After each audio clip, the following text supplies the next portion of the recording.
తెలుసుకోలేను నీ సంగతేదో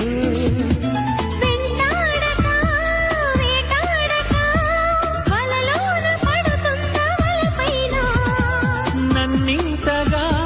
వేధించక మన్నించి మనసివు ఇప్పుడైనా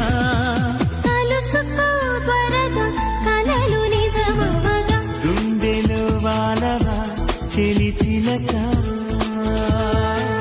శ్వాసలో కోరిక